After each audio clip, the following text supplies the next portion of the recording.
கல்வியும் எம்மறிவும் தாமே பெற வேலவர் தந்ததனால் பூமியில் மயல் போயரவே நாமேல் நடவே நடவே அணியே. எல்லாம் வல்ல ஞானமே வடிவமாக திகழக்கூடிய சிவாஜல பரமேஸ்வரனுடைய பரிபூர்ணமான திருவருளாலும் மீனாட்சி சமேத சோமசுந்தரேஸ்வர சுவாமியினுடைய பரிபூர்ணமான அனுகிரகத்தோடும்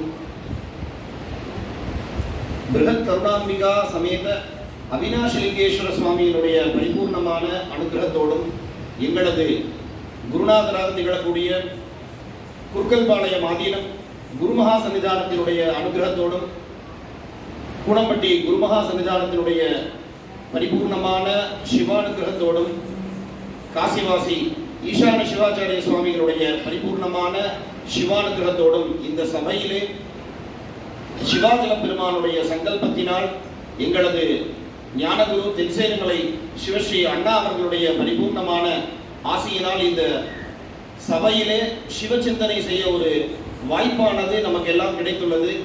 அந்த வாய்ப்பளித்த பரமகுருநாதர் சிவஸ்ரீ அண்ணா அவர்களது திருப்பாதங்களை நமஸ்கரித்து கரைக்கால் முதலையை பிள்ளை தர சொல்லு காலனையே என்கின்ற ஒரு சிவ வார்த்தை, அதாவது நீங்க பார்த்துட்டீங்க அப்படின்னா சுந்தரமூர்த்தி சுவாமிகள் சுவாமிகிட்ட உரிமையா பாடினார். அதுல ஒரு வார்த்தை, அதாவது ஆகமங்கள் என்ன சொல்லியிருக்கு அப்படின்னா, முதல்ல உங்களுக்கு இந்த என்னென்ன விஷயங்கள் பேச போறோம் அப்படிங்கிறத சொல்லிட்டு நம்ம இந்த விஷயத்தை பேசுவோம். இந்த உலகத்தில் இருக்கக்கூடிய எல்லா நூல்களிலும் முதன்மையான நூல் அப்படின்னு பார்த்தீங்கன்னா வேத சிவாகமம். வேத நூல் அந்த சிவாகமம் அப்படின்னு சொல்லக்கூடிய ரெண்டே நூல் தான் இருக்கு. அந்த நூல்ல இருந்து வந்தது தான் மற்ற எல்லா நூல்களும். அந்த நூல் என்ன சொல்லியிருக்கு அப்படின்னு பார்த்தீங்கன்னா திரிபதார்த்தம். இந்த திரிபதார்த்தத்தை பற்றி தான் இந்த வேத சிவாகமங்கள் சொல்லியிருக்கு. திரிபதார்த்தம் அப்படின்னு பார்க்கும் பொழுது நமக்கு எவ்வளவுதுமா எத்தனை விஷயங்கள் தெரிஞ்சாலும் சிவபெருமான் பரம்பதி அப்படிங்கிற நித்தியமும் நம்ம சொல்றோம்ல, அது போல இந்த திரிபதார்த்தத்தை பற்றி எப்பொழுதெல்லாம் நமக்கு நேரம் கிடைக்குதோ அப்பெல்லாம் நம்ம தெரிஞ்சுக்கணும். அந்த திரிபதார்த்தம் முப்பொருள் என்ன அப்படின்னு பார்த்தீங்கன்னா பதி பசு பாசம். இந்த திரிபதார்த்தம் சதுஷ்பாதம். இந்த மூன்று பதார்த்தங்களும் 4 விதமான பாதங்களிலே பிரிந்துள்ளது அப்படிங்கிறதா வேத சிவாகமம் சொல்லுது. அந்த சதுஷ்பாதம் அப்படின்னு பார்த்தீங்க என்ன அப்படின்னு பார்த்தீங்கன்னா சரியா, கிரியா, யோகம், ஞானம். நம்ம சரியை, கிரியை, யோகம், ஞானம் அப்படின்னு 4 பாதங்களா பிரிஞ்சிருக்கு. இந்த பதி பசு பாசம், சரியா, கிரியா, யோகம், ஞானம், இதை பத்தி தான் இந்த 28 சிவாகமங்களும் 4 வேதங்களும் ஏனைய உலகத்தில் இருக்கக்கூடிய எந்தெந்த விஷயங்கள்லாம் நம்மளுடைய இருட்டை நீக்குமோ. கல்வி அப்படிங்கிறது என்ன? இருட்டை எது நீக்குதோ அதுக்கு பேர் கல்வி. அவித்யை நீக்குவது வித்யை. அந்த ஒரு வித்யை அப்படி என்ன சொல்லியிருக்கு அப்படின்னா இந்த திரிபதார்த்தத்தையும் 4 பாதங்களையும் சொல்லியிருக்கு. இதை யார் நமக்கு சொல்வார் அப்படின்னு பார்த்தீங்கன்னா பார்வதி தேவி தான் நமக்கு சொல்ல முடியும். ஏன்னா பார்வதி தேவி மட்டும்தான் இது எல்லாத்தையுமே கேட்டுட்டார். சிவபெருமான் அம்பிகைக்கு சொல்றார், நம்மலாம் ஒரு ஆணும் பெண்ணும் ஒரு கணவன் மனைவியா இருக்கும் பொழுது தன்னுடைய அன்பை பரிமாறிப்போம். அதாவது உனக்கு என்ன வேணும் அப்படின்னு கேட்கும் பொழுது சுவாமி அப்படி கேட்கும் பொழுது அம்பாள் உன்னை பூஜை பண்ணணும் அப்படின்னு சொல்றார். அந்த பூஜை எப்படி இருக்கணும் அப்படின்னு கேட்டோடனே சுவாமி சொல்றார் அசபக்ஷே விசேஷேன அப்படின்னு ஆகமங்கள் ஆரம்பிக்கிறார். நான் உனக்கு ஆகமம் அப்படிங்கிறது என்ன அப்படின்னு சொல்றேன். ஆகதம் சிவபக்திரேபியா. அப்படிங்கிறது சிவபெருமானுடைய முகத்திலே இருந்து கதஞ்ச கிரிஜாகணி அம்பிகைக்காக வந்தது. மதஞ்ச வாசுதேவேன. இது யார் கேட்கிறார்? சிவபெருமானுக்கு அம்பாள் மட்டும் மனைவி அப்படிங்கிற ஒரு விஷயம். அதாவது நம்ம பார்த்துட்டோம் அப்படின்னா சிவபெருமான் அம்பாளா இருப்பார். ஆனா நம்ம குருவாயூர் அந்த மாதிரி க்ஷேத்திரங்கள்லாம் போனோம்னா சிவனுக்கு மம்மியூர்னு ஒரு ஊர் இருக்கு. அங்க பாத்தீங்கன்னா சிவபெருமான் இருப்பார். அந்த இடத்துல பெருமாள் சக்தியா இருப்பார். நம்மளுடைய சஷ்டாஷ்ட விக்கிரகங்கள் பார்த்தீங்கன்னா பெருமாளும் சிவனுக்கு ஒரு சக்தி தான். அப்போ அந்த பெருமாள் அப்படின்னு பார்த்தீங்கன்னா நம்மளுடைய பிருகத் கருணாம்பிகா கையில இருக்கிற நகம் இருக்கு பார்த்தீங்களா, அந்த நகத்துல இருந்து வந்ததுதான் அந்த 10 அவதாரங்களாம். லலிதா சஹஸ்ரநாமத்தை சொல்லியிருப்பார், கராங்குடி நகோத்பன்ன நாராயண தசாகிருதி. அம்பிகையினுடைய நகத்திலே இருந்து 10 நகத்துல இருந்து 10 அவதாரங்கள் தோன்றியிருக்கான். ஆனா அம்பிகை எப்பேற்பட்ட அம்பிகை? அப்பேற்பட்ட அம்பிகையினுடைய அனுகிரகத்தை நமக்கு கிடைக்கணும் அப்படிங்கிறதுக்காக தான் சுவாமி என்ன பண்றாங்க, தன்னை பத்தி தான் சொன்னதுதான் ஆகமம், வேற எதுவுமே கிடையாது. ஏன்னா அது நம்மளால பார்க்கவே முடியாதான். ஏன்னா சிவபெருமான் நம்மளை பார்க்காம நம்ம சுவாமியை பார்க்கவே முடியாது. மாமா சொன்னது போல அந்த சுவாமி உன்கண் என்னை பாராமல் என் கண் உன்னை பாரவே பாராது, பார்க்கவே முடியாது அந்த பரமேஸ்வரனை. அப்பேற்பட்ட பரமேஸ்வரன் என்ன பண்றாரு அப்படின்னா, இந்த பதி பசு பாசத்தை வந்து அவங்களுடைய பக்குவத்துக்கு தகுந்தாற் போல் சொல்றாரு. இந்த ஆகமங்களும் வந்து 10 ஆகமங்கள் 18 ஆகமங்கள் சிவபேதம் ருத்ரபேதம் அப்படின்னு பிரிச்சிடறாரு. அந்தந்த பக்குவத்துக்கு தகுந்த ஆன்மாக்களுக்கு தக்கவாறு சொல்லிட்டு இருக்காரு. இப்ப நான் பேசுறது எல்லாத்துக்கும் புரியும் அப்படின்னா அவங்களுக்கு ஒரு போல சொல்றாரு, இல்ல சில விஷயங்கள் புரியும்னா அது மட்டும் நிறுத்திடுறாரு. அப்படி சொன்ன ஒரு சிவாகமங்கள்ல நிறைய கருத்துக்கள் இருக்கு. அதுல முதல் கருத்து என்ன அப்படின்னா, குரு பதிஷ்டமா அர்க்கேன சிவம் சஞ்சிந்தையே திருதி, குருவினால் கூறியபடி சிவனை வணங்கு. அதான் சுவாமி சொல்றார். நான் 28 ஆகமத்தையே நான் சொல்லியிருந்தாலும் உன் ஆசான் உனக்கு எவ்விதம் என்னை பூஜிக்க சொல்கிறாரோ அவ்விதம் நீ பூஜிப்பாயாக அப்படிங்கிறத ஆகமங்கள் சொல்லியிருக்கு. இப்போ நம்ம யாரை நினைக்கணும் அப்படின்னா, யாரை நினைத்த மாத்திரத்தில் நமது சஞ்சிதம் பிராரப்தம் ஆகாமியம் வினைகளும் நம்மளை விட்டு தள்ளி போகுமோ, யாரை நினைத்த மாத்திரத்தில் ஆணவம் கண்மம் மாயி தன்னுடைய வலிமை குன்றி சிவத்தை காண்பிக்குமோ அப்பேற்பட்ட குருநாதரை பத்தி நம்ம முதல்ல தெரிஞ்சுட்டு நம்ம இந்த உபன்யாசத்துல ஆரம்பிப்போம். நம்மளுடைய குருநாதர் அப்படிங்கிறவர் எப்படி இருக்கணும் அப்படின்னு பார்த்தீங்கன்னா, குகாரகா அந்தகாரகா ருகாரகா தன் நிமிர்த்தகா. கு அப்படிங்கிற ஒரு சப்தத்துக்கு வடமொழியில் என்ன சொல்றாங்கன்னா இருட்டுன்னு சொல்றாங்க. ரு அப்படிங்கிறது அதை நிவர்த்தி பண்ணுபவர் சொல்றாங்க. எது நமக்கு இருட்டு அப்படின்னு பார்த்தீங்கன்னா, நம்மளுடைய வினைகள் தான் நமக்கு இருட்டு.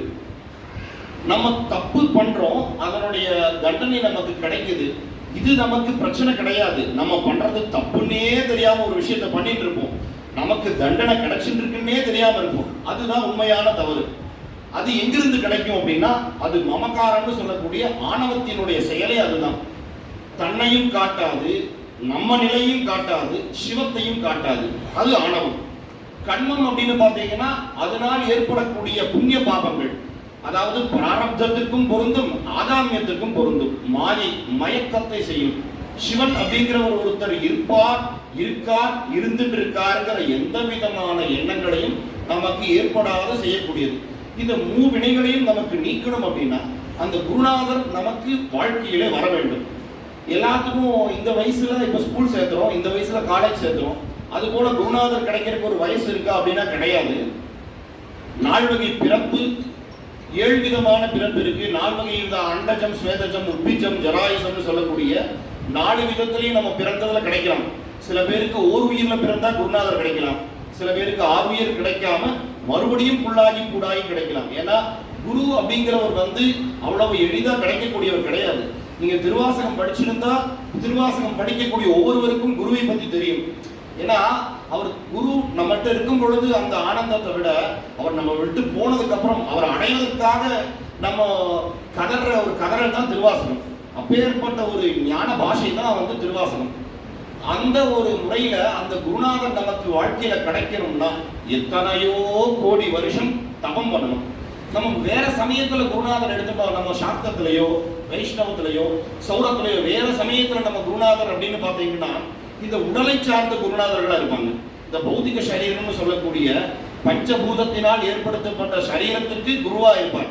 ஆனா சைவ சமயத்தில் இருக்கக்கூடிய குருநாதர்கள் என்ன பண்ணுவாங்கன்னா, உடலை நீக்கி உடலுக்குள் இருக்கக்கூடிய உயிரில் இருக்கக்கூடிய புரியஷ்டகம்னு சொல்லக்கூடிய அந்த கரணங்கள் மனம் புத்தி அகங்காரம் சொல்லக்கூடிய இந்த புரியஷ்டகத்தைக்குள்ளேயும் போய் அதுக்குள்ள இருக்கக்கூடிய சஞ்சிதம் பிராரப்தம் ஆகாமியத்தை எல்லாம் நிவர்த்தி பண்ணி இவன் இன்னும் எத்தனை கோடி ஜென்மம் எடுக்கணும் அப்படிங்கிறத வந்து சுவாமியினுடைய அனுகிரகத்தில் அந்த குருநாதர் தெரிஞ்சு என்ன பண்ணுவாராம், 224 புவனங்கள்லையும் நம்மளை பிறக்க வைப்பாராம். பிறக்க வச்சு அங்க இருக்கக்கூடிய இன்ப துன்ப நிகழ்ச்சிகளை எல்லாம் அனுபவிக்க வைப்பாராம். அதன் பிறகு என்ன பண்ணுவார்னா அதுல எல்லாத்திலிருந்து விடுதலை செய்வாராம். இப்படி ஒரு குரு செய்வார் அப்படின்னா அவரு தான் கடவுள். நம்ம கடவுள் கடவுள்னு எங்கேயும் போய் தேடிட்டு இருக்க வேண்டிய அவசியமே கிடையாது. அந்த குருநாதருடைய திருவடி எங்க பார்க்கிறோமோ அங்க எல்லா இடத்துலையும் எல்லா தெய்வங்களும் அந்த இடத்துல இருக்காங்க. அப்படிப்பட்ட ஒரு குருநாதர் ஒவ்வொரு யுகங்கள் தோறும் நமக்கு அவதாரம் செஞ்சுட்டே இருப்பார். அவதாரம் அப்படின்னா அவதரதி அப்படிங்கிற சம்ஸ்கிருத சப்தத்துக்கு என்ன அர்த்தம்னா மேலே இருந்து கீழே இறங்கி வர்றதுன்னு அர்த்தம். எதற்காக? கீழே இருக்கிறவங்கள மேலே கூட்டிட்டு போகிறதுக்காக. உத்தாரயித்தும் அவதரதி, மேலே எழும்புறதுக்காக சுவாமி கீழே இறங்கி வரார். கீழே இறங்கி வரும் பொழுது நம்ம வாழ்ந்துட்டு இருக்கிற உலகம் வேற, அவர் இருக்கிற நிலை வேற. ஏன்னா நம்ம வாழ்ந்துட்டு இருக்கிற உலகம் அப்படிங்கிறது வந்து அசுத்தமாயா புவனம், அசுத்த பிரபஞ்சம் அப்படின்னு பேர் நம்ம வாழ்ந்துட்டு இருக்கிறது.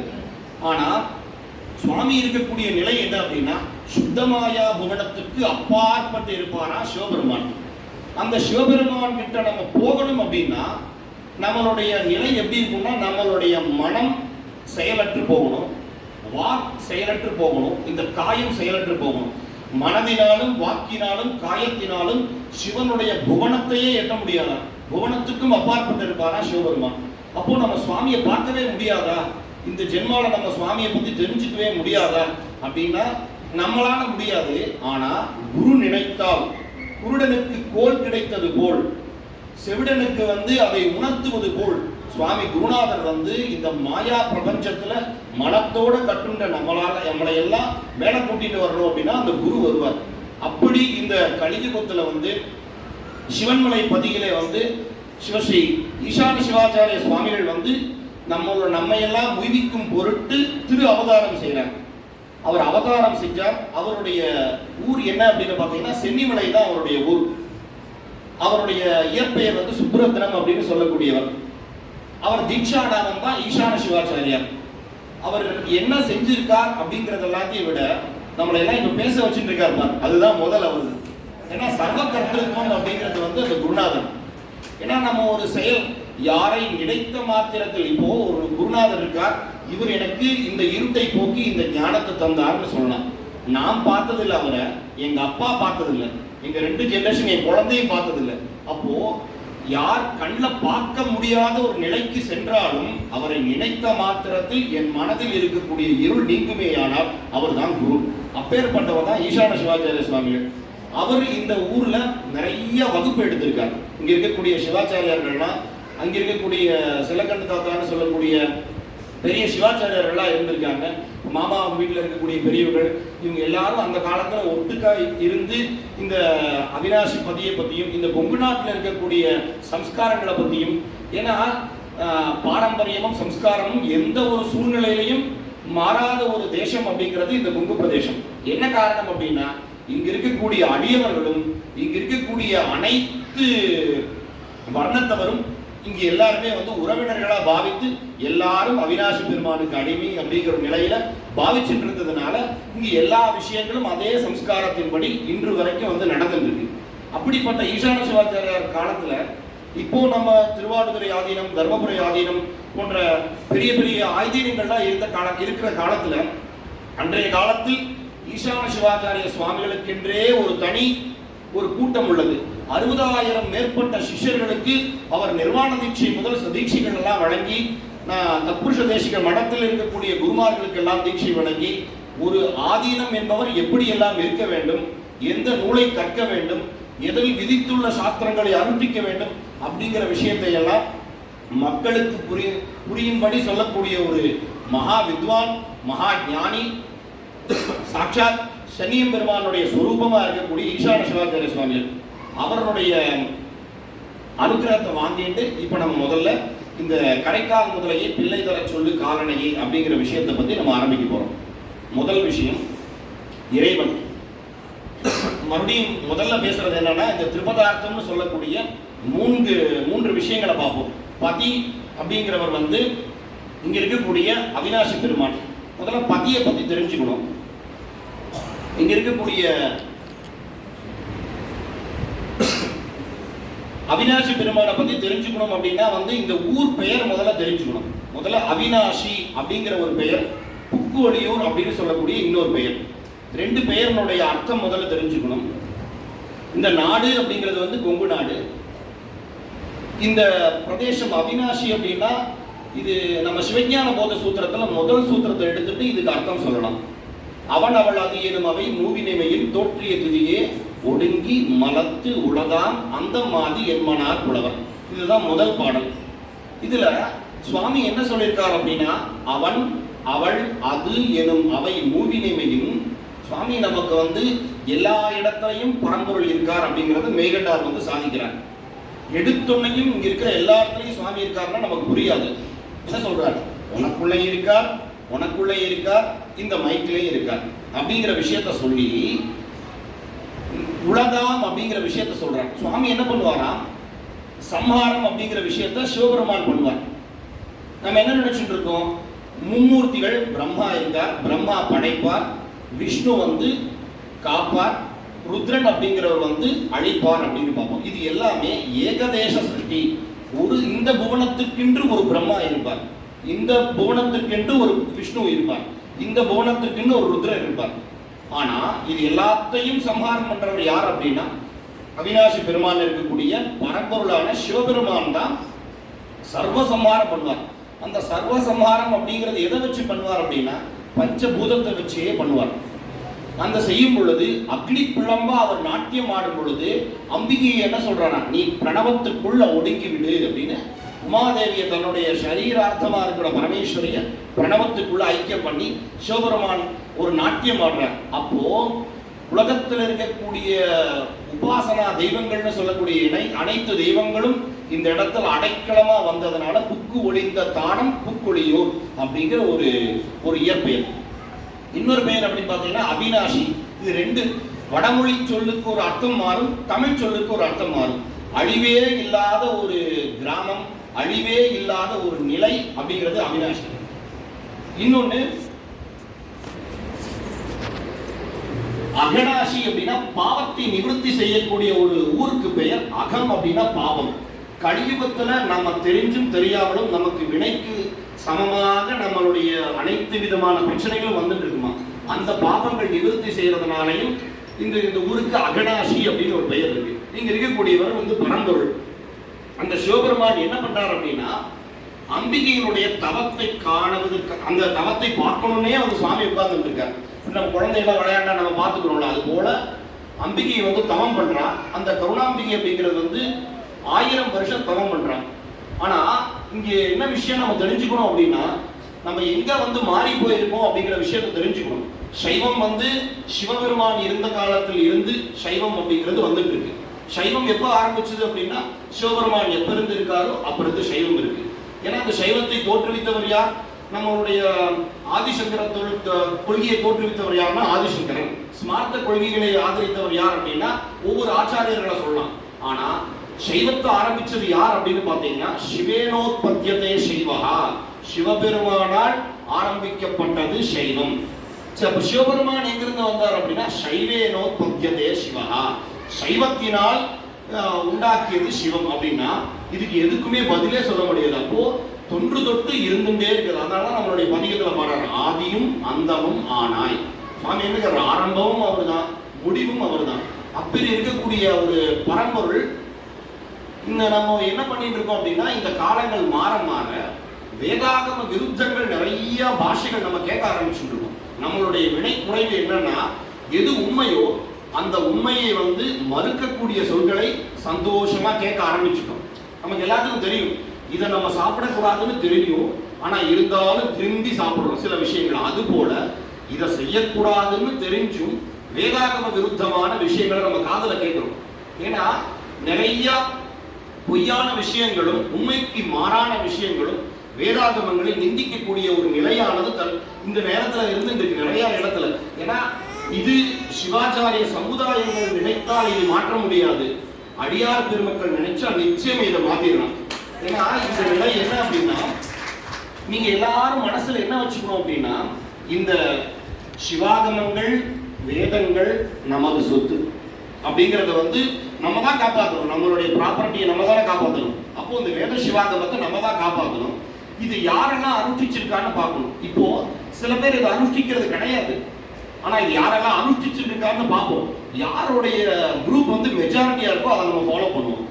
இந்த நம்மளோட அவிநாசி தலபுராணம் வந்து பவிஷ்யோத்தர புராணத்துல இருக்கு, ஸ்காந்த புராணம்னு சொல்லக்கூடிய கந்த புராணத்துல வந்து 60-70 அத்தியாயங்களுக்கு மேல இந்த அவிநாசியப்பருடைய பதிவுகள்லாம் இருக்கு சம்ஸ்கிருதத்துல.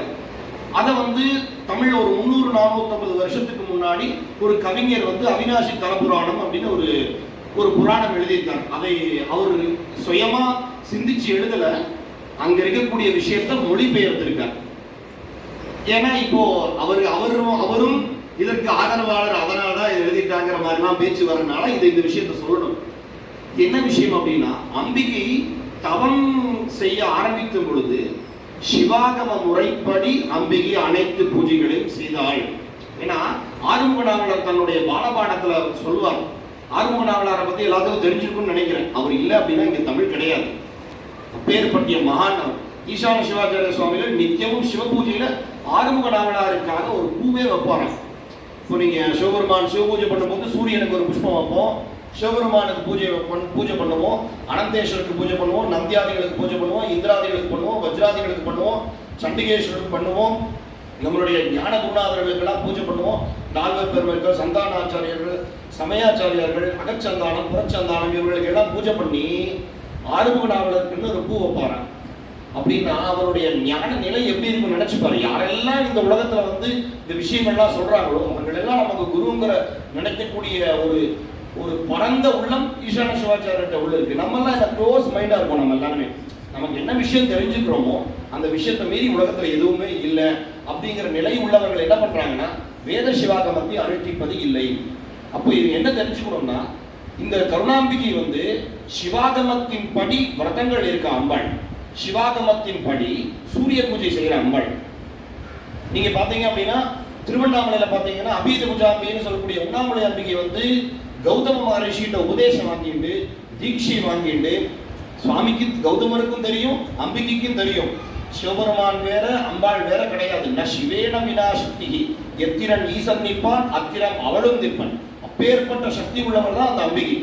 ஆனா அவர் என்ன பண்றார், சுவாமியினுடைய உபதேசத்துல வந்த ஆகமத்தை ஃபர்ஸ்ட் ரூல்ஸை யார் போட்டாங்களோ அவங்க பின்பற்றணும்ல. அதனால அதைப்படி அம்பிகை இந்த ஆகமத்தின் படியே இந்த பூஜைகள்லாம் செய்யறாங்க.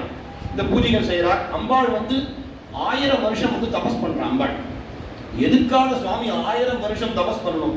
சுவாமிகிட்ட வந்து ஒரு மனைவி தானே, மனைவிங்கிறத விட அவள் தானே சுவாமி. வேற ருத்ரோலிங்கம் உமாபீட்டம், அந்த மேல இருக்கக்கூடிய பானம் தான் சுவாமி, கீழே இருக்கிறது அம்பாள். அப்போ வேற ஒன்றும் இல்லையே, சுவாமி கேட்டோடனே பதில் வந்திருக்கணும். எதற்காக அப்படின்னா எந்த ஒரு செயலையும் செய்யறதுக்கு தவம் முக்கியம் அப்படின்னு அம்பாள் நமக்கு உணர்த்துவதற்காக வந்து இந்த தபஸ் பண்றாங்க. ஏன்னா நமக்கெல்லாம் இப்போ சிறுதெய்வ வழிபாட்டுல வந்து சீக்கிரம் ஒரு பலன் தருது அப்படின்னா நம்ம போய் சாய்பாபாவை வழிபடலாங்கிற நிலை நமக்குள்ள வந்துருச்சு. பல்லூழி காலம் சிவனை அர்ச்சித்தால் சிவபெருமான் என்னைக்காச்சு எந்த ஜென்மத்திலையாவது எந்த யுகத்திலையாவது நம்மளை காப்பாற்றுவார்னு நம்பிக்கை இருக்கிறவங்க தான் சைவ சமயத்துக்குள்ள வரணும். அப்படி நம்ம வந்தோம்னா குருநாதர் என்ன பண்ணுவாரா, அந்த க்ஷணமே உங்களுக்கு எல்லா விதமான பிராரப்த ஆகாமிய சஞ்சித வினைகளை நீக்கி விட்டுருவாராம். ஏன்னா அது குருநாதருக்கு சாத்தியம், மற்ற நம்ம வழிபடக்கூடிய சிறு தெய்வத்தினால் சாத்தியம் இல்லை. ஏன்னா குருநாதருக்கு இருக்கக்கூடிய வலிமை சிறு தெய்வத்துக்கு கிடையாது. ஏன்னா அந்த குருநாதருக்குள்ள இருக்கக்கூடியவர் பரம்பொருள். நம்மளுடைய குருவாய் வருவாய் அருள்வாய் குமணி, குருவாய் தான் நம்மளுடைய சுப்பிரமணிய கடவுள் ஒருவர்.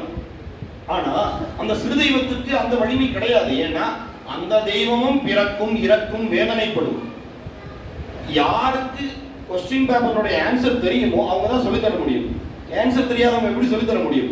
அதனால அந்த நிலையில் இருக்கக்கூடிய அம்பிகையான பராசக்தி என்ன பண்றா அப்படின்னா ஆகம வழிப்படி என்னுடைய பூஜைகள்லாம் தொடர்ந்துட்டு வராங்க. ஆகமப்படி பூஜைகள் செய்யற. அதுக்கு பிறகு பிரம்மா 100 வருடம் தபஸ் பண்றார். அடுத்தது நாககன்னிகைன்னு சொல்லக்கூடிய இந்த ஆதிசேஷனுடைய மகளா இருக்கக்கூடிய நாககன்னிகை வந்து தபஸ் பண்றா. அதன் பிறகு ஒவ்வொரு ராஜாக்களும் தபஸ் பண்றாங்க. சுந்தரமூர்த்தி சுவாமிகள் வரார். முதல்ல இந்த சுந்தரமூர்த்தி சுவாமிகள் யார் அப்படிங்கிற முதல்ல நம்ம தெரிஞ்சுக்கணும். சிவேனைக்கியம் கதஹா சித்தஹா, சிவபெருமானோடு ஐக்கியமானவர். சிவபெருமான் நமக்கு புரிய வைக்கிறதுக்காக தன்னை எளிமையா காட்டின ஒரு சிவன் தான் அவர் சுந்தரமூர்த்தி சுவாமிகள், வேற யாருமே கிடையாது. அவர் நம்ம ஒரு சாதாரண மனுஷனா நம்ம பார்த்தோம் அப்படின்னா நம்ம பார்க்க முடியாது. அவர் சாதாரண ஒரு ரிஷியா பார்த்தானால் பார்க்க முடியாது. ஏன்னா சிவபெருமான் இப்படி திரும்பி பார்த்தா இருக்கக்கூடிய ஒரே ஒருத்தர் அவர் தான். சிவபெருமானை பார்க்கக்கூடிய ஒரு நிலை நம்ம நினைக்கலாம். ஒரு அடியாரா இருந்தது வன் தொண்டரா சுவாமிகிட்ட வந்து சொல்றாரு பாரு, மாமா சொன்னார் பாருங்க, எதுக்கு நீ இருக்கீங்க அப்படின்னு கேட்கிறார். மகத்தின் புக்கது ஒரு சனியனக்கானா அப்படின்னு சொல்றாரு. இப்படி எல்லாம் திட்டுறாரு அவர். என்ன காரணம் அப்படின்னா அவரும் இவரும் வேற கிடையாது. நம்மளை சொல்லி நம்மளை வந்து இதெல்லாம் வந்து இப்படிலாம் நீ இருக்கணும் அப்படிங்கறது காமிக்கிறாரே ஒழிய தன் நிலை தான் அவர், வேற யாருமே கிடையாது. அந்த சுந்தரமூர்த்தி சுவாமிகள் வந்து நம்மை எல்லாம் உய்விக்கும் பொருட்டு ஆணவம் கண்மம் மாயை நீங்குவதற்காக, இந்த மாயா பாஷங்கள் எல்லாம் நீங்களும் அப்படிங்கிறதுக்காக சுவாமி வந்து தன்னுடைய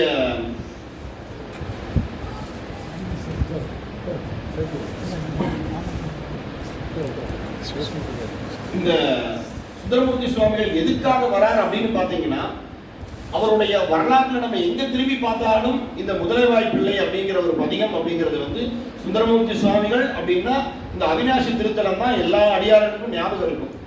அந்த ஒரு புண்ணியத்திற்காக நமக்கு நம்ம இன்னைக்கு பேசிட்டு இருக்கோங்க பாத்தீங்களா, இந்த எத்தனை ஆண்டு எத்தனை ஆயிரம் வருஷத்துக்கு முன்னாடி நடந்ததோ தெரியல.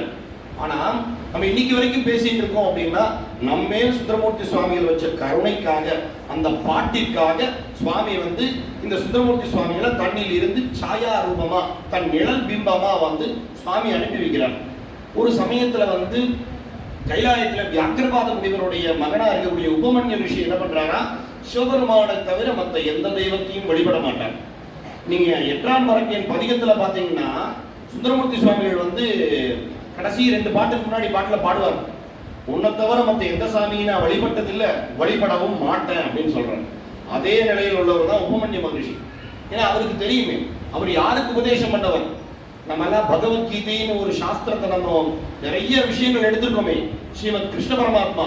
அந்த கிருஷ்ண பரமாத்மாவிற்கு நீ செய்யும் பூஜை எல்லாம் பூஜை அல்ல, நீ இப்படித்தான் இருக்க வேண்டும் என்று சொல்லி கிருஷ்ணனை அமர்த்தி கிருஷ்ணனை நமஸ்கரிக்க வைத்து, உனக்கு மேலே சிவம் என்கின்ற பரம்பொருள் ஒன்று உண்டு அப்படின்னு சொல்லி சிவபெருமானை பத்தி தீட்சை பண்ணி வச்சு, கிருஷ்ணருக்கு சமய தீட்சை பண்ணி வச்சு, விசேஷ தீட்சை பண்ணி வச்சு, கிருஷ்ணர் கையில ஒரு வெண்ணையை கொடுத்து பூஜை பண்ண சொல்றார்.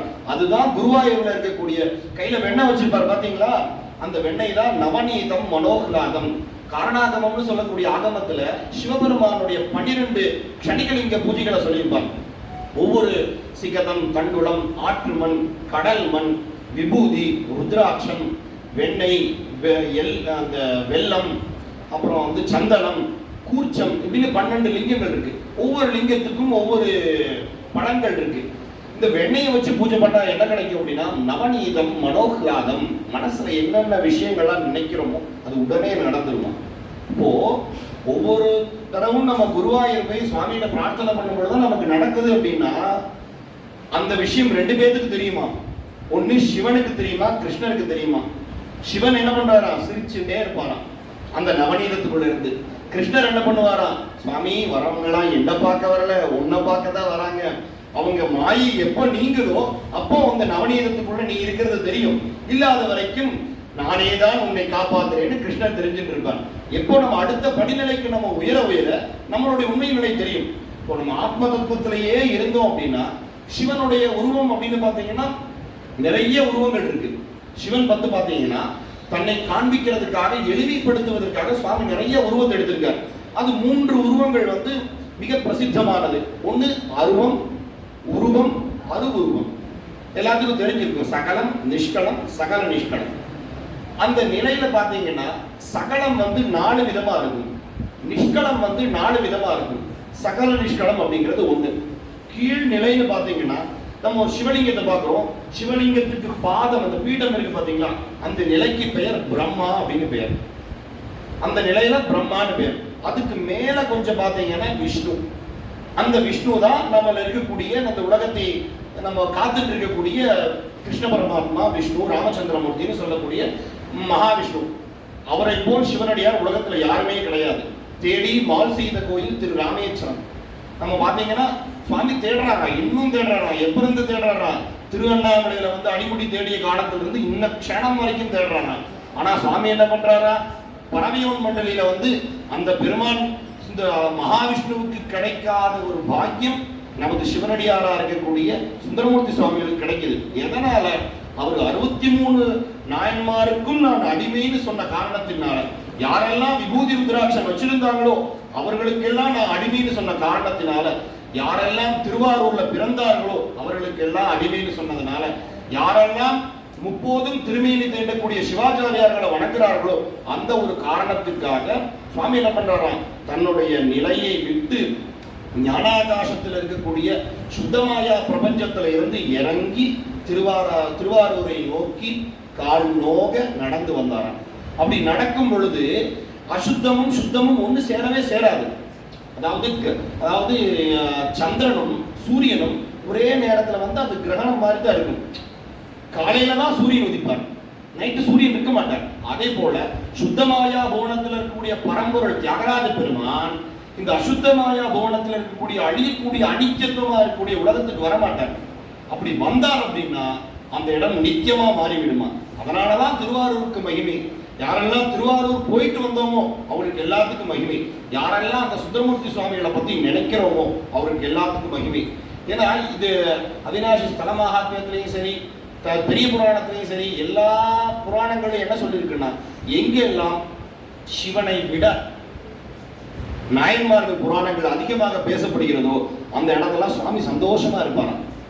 ஏன்னா என்னை பத்தி புகழ்றதை விட என் குழந்தையை பத்தி புகழ்ந்தா தான் எனக்கு சந்தோஷம். அதே போல சுவாமி என்னைக்கும் நம்மளை பத்தி தான் பார்த்துட்டு இருப்பாராம். ஏன்னா அவருக்கு என்ன குணமும் கிடையாது. அவருக்கு நம்ம ஏதாவது ஜோக் சொன்னா சிரிப்பாரா? மாட்டார். அவர் சிரிக்கவும் மாட்டார், அழவும் மாட்டார். அவர் நிர்குணன், அவர் நிமலன், அவர் எதுவுமே கிடையாது. நம்ம எல்லாம் மலத்தோடு கூடிய உடம்பை உள்ளவர்கள், அவர் மலம் பற்ற முடியாத நிலையை உடையவர்கள். புலனுக்கு உட்பட்டவர்கள் நம்ம எல்லாம். புலனுக்கு அப்பாற்பட்ட நிலையை தாண்டியவர்கள். நீங்க அந்த விஷ்ணு, அந்த நம்ம முதல்ல சொன்ன பாருங்க, பிரம்மா இருக்கார், விஷ்ணு இருக்கார், மேல ருத்ரன் இருக்கார், அதுக்கு மேல மகேஸ்வரன் அப்படின்னு சுவாமி இருக்கார், அதுக்கு மேல சதாசிவம் இருக்கார். நம்ம சொல்லக்கூடிய மந்திரங்கள், வேதங்கள், ஆகமங்கள், திருமுறைகள் எல்லாமே இந்த சதாசிவ தத்துவத்தோட நின்றுமா. அப்ப சதாசிவர் தான் சுவாமியா அப்படின்னா கிடையாது. அப்ப அதுக்கு மேல எங்க இருக்கார் அப்படின்னா அதுக்கு மேல இருக்கக்கூடியவர் தான் வந்து பிந்து, நாதம், சக்தி, சிவம். இப்ப சிவபெருமான் எங்க இருக்கார்? இந்த சதாசிவம் வரைக்கும் நம்ம சொல்லக்கூடிய ஸ்தோத்திரங்கள், புராணங்கள், ஆகமங்கள் எல்லாம் போய் சேருமா. அதுக்கு மேல அந்த பிந்து அப்படிங்கிற இடத்துல அகாராதி சகாராங்க இந்த எழுத்துக்கள் மட்டும் போகுமா. ஒரு இடத்துல நம்ம பாலை தூக்கி வீசுறோம், எந்த இடத்துக்கு போகுதோ அந்த இடம் வரைக்கும் தான் எல்லை. அதுக்கு மேல போகல அப்படின்னா இன்னும் ஏதாவது ஒரு மோட்டர் மூலமா வச்சு போடுவோம். அதுக்கு மேல நாதத்துல போனாங்க அகாராதி சகாராந்தமும் போகாதான். அதுக்கு மேல சக்தின்னு இருக்கக்கூடிய அம்பிகை இருக்கக்கூடிய ஸ்தானமா. அதுக்கு மேல சிவபெருமான் இருப்பாராம். இப்போ இந்த நிலையில பார்க்கும் பொழுது சிவத்தை பத்தி ஒன்றும் பெருமையே தெரியாது. இன்னொரு நிலை இருக்கு, சிவபெருமானுடைய 1000ல் ஒரு பங்கு தான் சக்தியா. அப்ப சுவாமி எப்படி இருப்பான்? பெருங்கருணை நாயகி அம்பாள் எப்படி இருக்கான்னா சிவபெருமானுடைய 1000ல் ஒரு பங்கு. அப்போ அம்பிகையினுடைய 1000ல் ஒரு பங்கு தான் நாதமா, நாதத்தில் 1000ல் ஒரு பங்கு தான் பிந்துவா, பிந்துவினுடைய 10,000ல் ஒரு பங்கு தான் வந்து சதாசிவா, சதாசிவத்தின் 10,000ல் ஒரு பங்கு மகேஸ்வரனா, மகேஸ்வரனுடைய 10,000ல் ஒரு பங்கு ருத்ரனா, ருத்ரனுடைய கோடியில் ஒரு பங்கு விஷ்ணு, விஷ்ணுவினுடைய கோடியில் ஒரு பங்கு பிரம்மா. அப்போ நாம் வழிபாடு செய்யும் மூர்த்திகள்லாம் எங்க இருக்காங்க? பரமேஸ்வரன் எங்க இருக்கார்? அதனாலதான் மனோவான் மயாதீத கோச்சம். சுவாமி என்ன பண்றாரு? இதெல்லாம் எல்லாத்துக்கும் மேல இருக்கார். நம்ம சிறுதெய்வ வழிபாடு பண்றோம். நம்மளுடைய ஊர்ல எல்லா ஊர்லயும் இந்த காலத்துல மாரியம்மன் பூஜை பண்ணுவோம்ல நம்ம மாரியம்மன். அந்த மாரியம்மன் எங்க இருக்கா அப்படின்னு பாத்தீங்கன்னா சிவபெருமானுடைய அஷ்டமூர்த்திகள் இருப்பார் சுவாமிக்கு. நிலம், இந்த பஞ்சபூதங்களும், சூரியன், சந்திரன், ஆத்மான்னு சொல்லக்கூடிய 8 மூர்த்தியில இந்த நீர்த்தன்மையான ஒரு மூர்த்தி இருப்பார் பாத்தீங்களா, ஜலமூர்த்தியின் பேர். அவருடைய 1000ல் ஒரு பங்கு தான் மகாமாரியா. அப்போ சுவாமி எங்க இருக்கார்? நமக்கு நம்ம என்ன நினைச்சுட்டு இருக்கோம்? மாரியம்மன் அப்படின்னா சிவபெருமானுடைய மனைவி அப்படின்னு நினைச்சுட்டு இருக்கோம். நிறைய பேர் அதெல்லாம் பண்ணிட்டு இருக்காங்க. ஆனா நம்மளுடைய சைவ சித்தாந்த மார்க்கமா இருக்கிற சிவனடியார்கள் எல்லாம் தெரிஞ்சுக்கிறது என்னன்னா, வேதாகமங்கள்ல இருக்கக்கூடிய விஷயங்களை நீங்க தெரிஞ்சின்றாலே ஒழிய சிவத்தை உணர முடியாது. அந்த ஆர்வங்களாளர் என்ன சொல்றாரு அப்படின்னா, வேதத்திலே உள்ளபடி சிவனை ஒழுகி இருப்பினும் ஆகமத்தில் இருக்கக்கூடிய விஷயங்களை தெளிந்து நல்ல குருநாதரை அடைந்து அவரை விசுவசித்து இந்த தீட்சையை பெற்றுக்கொண்டாலே ஒழிய சிவத்தை பற்றி துளி அளவிலும் யாருக்கும் தெரியவே தெரியாது. நம்ம பெரும் சும்மா நம்மளுடைய பதிவுகள் பாராயணம் பண்ணலாம், செய்யலாம். ஆனா உண்மையான நிலை அப்படிங்கிறது வந்து இந்த குருநாதருடைய அனுகிரகம் இல்லை அப்படின்னா கிடையாது. சரி, அந்த குருநாதர் வந்து நமக்கு சுந்தரமூர்த்தி சுவாமிகளா வந்து இந்த அவிநாசி பதிக்கு வரும் பொழுது அதுக்கு முன்னாடி சில விஷயங்கள் இருக்கு. இந்த உபமன்ய முனிவர் பத்தி சொன்னோம்ல, இந்த உபமன்ய முனிவர் வந்து இந்த சுவாமியினுடைய, ஏன்னா இது எப்படி இந்த பூமிக்கு வந்திருக்கு நம்ம நினைச்சிட்டோம். நம்மளுடைய பெரிய புராணத்திற்கு பிறகுதான் நம்மளுடைய தில்லைவாழந்தனத மடியாத்மடியேன்னு சுந்தரமூர்த்தி சுவாமிகள் பாடுறதுக்கு அப்புறம் தான் இந்த உலகத்துல 63 நாயன்மார்களை பூஜை பண்ணிட்டு இருந்தோமா அப்படின்னு ஒரு கேள்வி இருக்கு. ஆனா இதுக்கு முன்னமே சிவரகசிய காண்டம்னு சொல்லக்கூடிய ஒரு காண்டத்துல சிவபக்த மகாத்மியம்னு சொல்லி இதெல்லாம் தோன்றுவதற்கு முன்னமே இவங்கெல்லாம் இருந்தார்களாம். இல்லைன்னா எப்படி சண்டேச பூஜைகள் வந்து சண்டேஸ்வரனாருக்கு ஆதாரத்துக்கு அப்புறம் தான் நம்ம பூஜை பண்ணிட்டு இருக்கோமான்னு? ஆகமங்கள் எல்லாத்துலயும் சண்டேஸ்வர பூஜை இருக்கு, சுந்தரமூர்த்தி சுவாமிகளுடைய பூஜைகள் இருக்கு அப்படின்னா ஒரு கேள்வி வரும். ஏன்னா எதையுமே ஆராய்ந்து பார்க்கும் பொழுதுதான் ஆகமங்கள் தான் நமக்கு விடை அளிக்குமா. அப்போ சுவாமி உபமன்ய மகரிஷியினுடைய சொன்ன சரிதம் தான் சிவபக்த மகாத்மியம்னு ஒரு வடமொழி நூல். இப்போ வந்து நம்மளுடைய சுந்தரமூர்த்தி சுவாமிகள் வந்து நம்ம அவினாசிக்குள்ள வரும் பொழுது இரு பக்கமும் இரு விஷயமும் கேட்கப்படுது. உங்களுக்கு எல்லாத்துக்கும் அந்த கதை தெரியும்.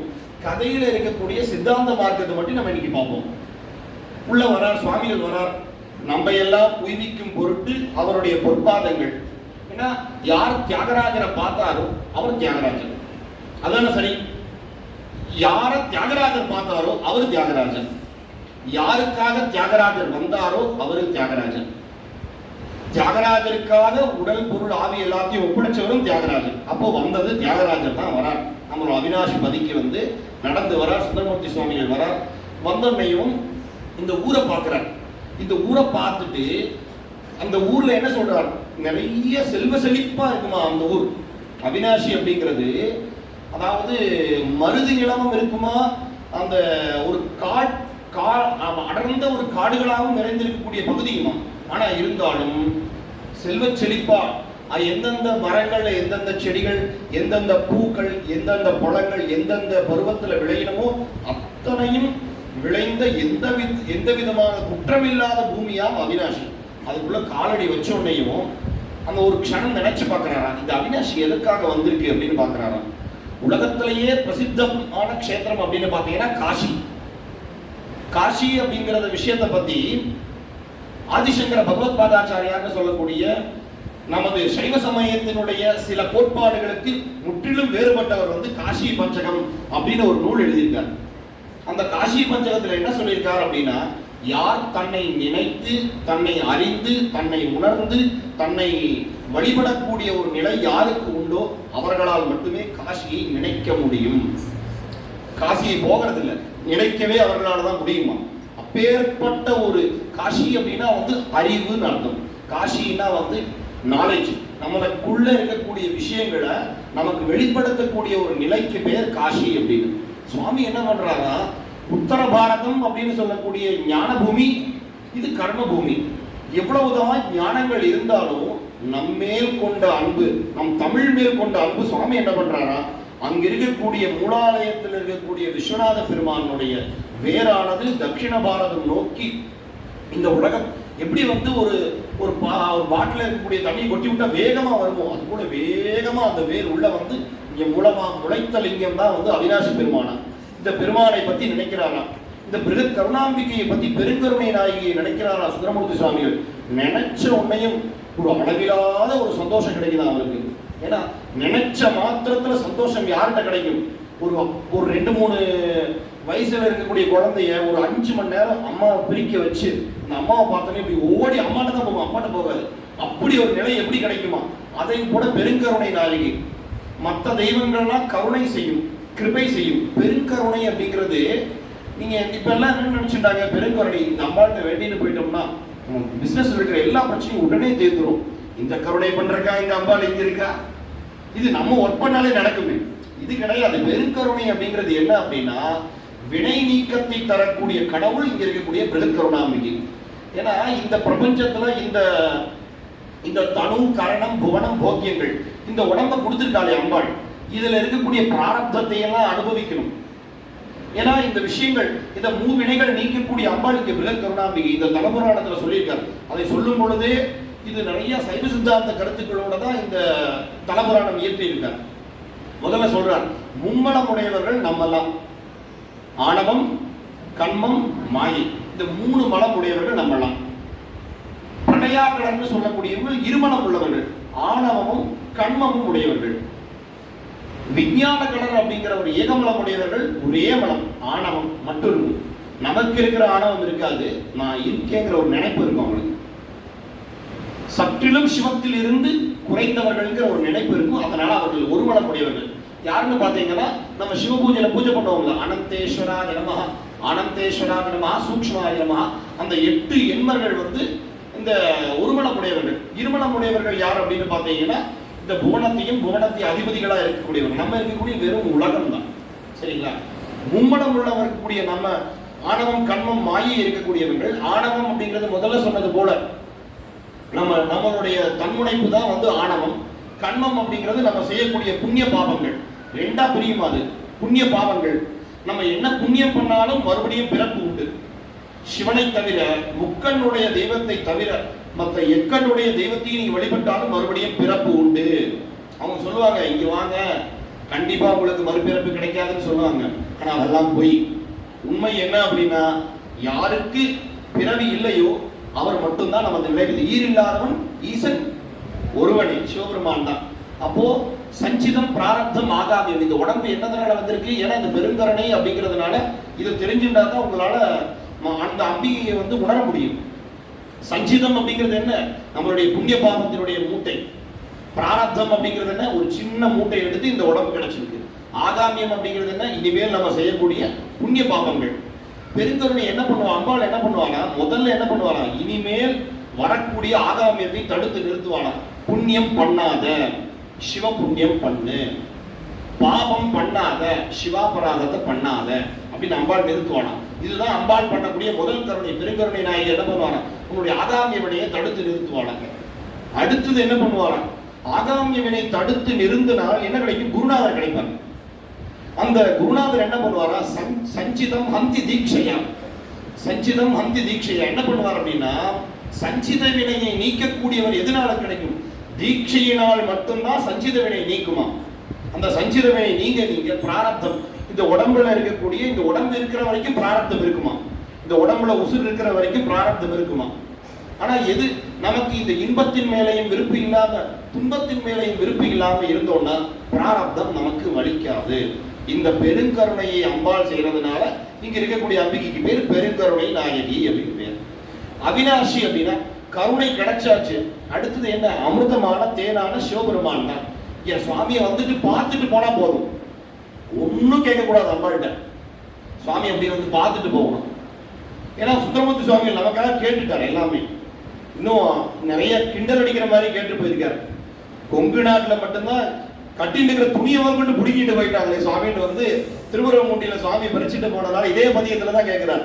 கொங்கு நாட்டுல எல்லாத்தையும் எங்கிட்ட வந்து பறிச்சுட்டு போன, வேற எந்த நாட்டுக்கு எத்தனையோ நாட்டுக்கு போய் நான் பாட்டு பாடி இருக்கேன், அங்கிருந்து உங்கள்கிட்ட பணம் வாங்கியிருக்கேன், ஆனா இங்க மட்டும்தான் இத்தனை சேட்டை நீ பண்ணியிருக்க அப்படின்னு சொல்லியிருக்காரு சுவாமியை.